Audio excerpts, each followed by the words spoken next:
One of the most prevalent things that affects people's careers, our job happiness, our teamwork, the perception people have of us, is the battle of will and want. So the question always remains at the forefront of everything we do is, what do you want to do? And maybe even more importantly, what are you willing to do? See, often we'll have people who will get into positions where maybe they don't love their job and they will put sub-effort into that job because it's not what they want, yet they want to leave that job, yet they don't look like they're willing to do what it takes to leave the job by doing a great job. Let me share with you a quick story about a sales team.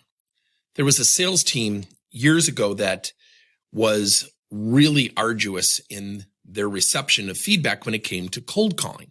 Now, picking up the phone and making 100 calls a day is not a fun endeavor for many people. And one of the things that we surmised in a survey is most of the people, if not all, over 90% of the salespeople hated cold calling. I'll never forget this. I asked the question. I said, what do you want to do? Forget the cold calling. What do you want to do?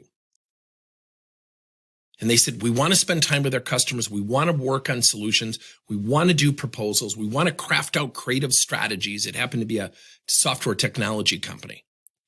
And I said, okay, I want to leave you with a thought.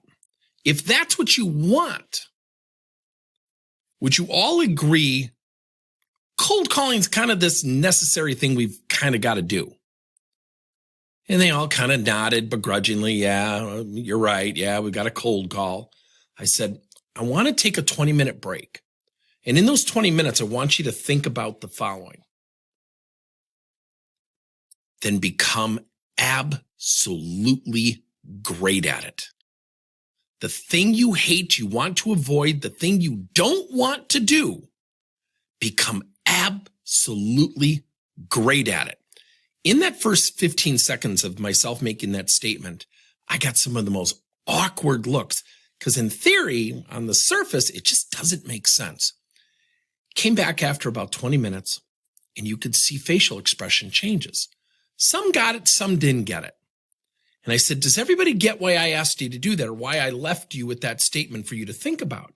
Some people nodded, some people didn't move.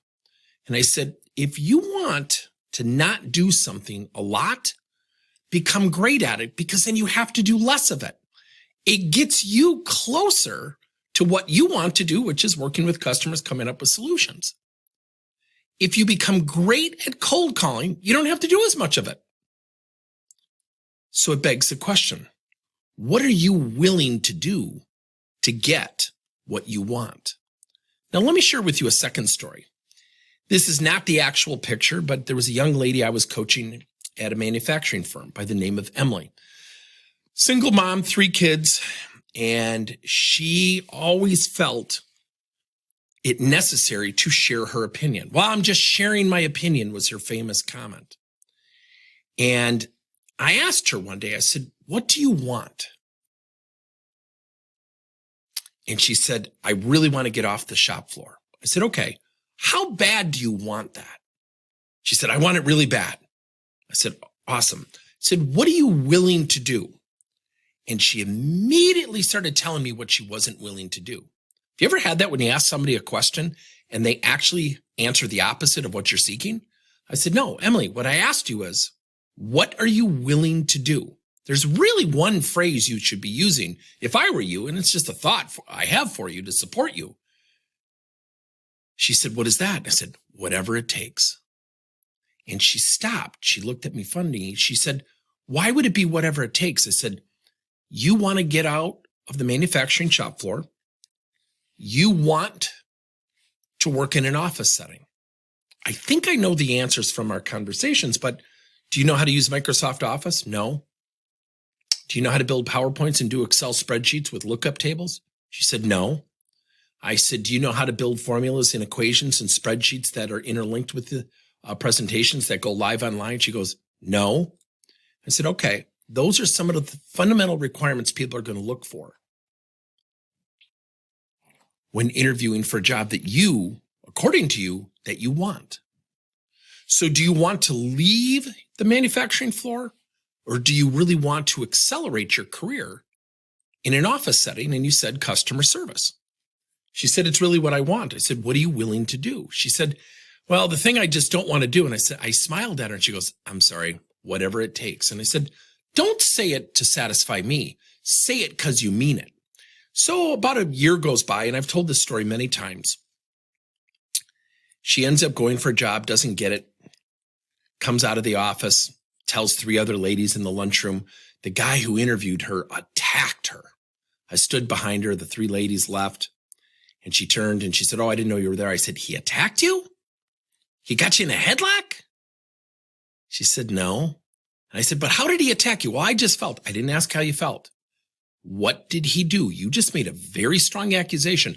I'm conjuring up a guy maybe even physically being violent. She goes, oh my gosh, Tim, it wasn't that. And I go, you just said he attacked you. Well, I just felt. I didn't ask how you felt.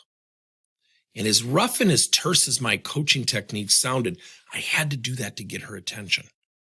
I said, Emily, what do you want? And before you answer, how you just depicted the guy who interviewed you for a job you're not qualified for, according to you, attacked you. You just told 3 women who are about to go tell 4 other people. Do you think that'll give you what you want? She said, oh my gosh. And I said, what are you willing to do to correct this right now? She said, whatever it takes. I said, great. You need to go up to that guy right now. Tell him exactly what you said. Apologize. Tell him you need a mentor. You're just frustrated. You're upset. You're trying to make a change in your career. That's a pivotal moment. And most of us have pivotal moments. Many of us don't even realize when they occur. Here's why. Here's why. Because we don't take the time to think. I was fortunate enough to be in that lunchroom to hear her talk about this guy who attacked her in an interview, which doesn't even make sense. It was her emotional state. It was her emotional intelligence that was lacking. Nobody attacks somebody in an interview. It sounds crazy, right? She went up to the guy. He said, I'm really proud of you for sharing this with me. Absolutely. I would love to mentor you. She now works in an office setting years later. Mind you, years later. So the challenge we all have, what are we willing to do to get what we want?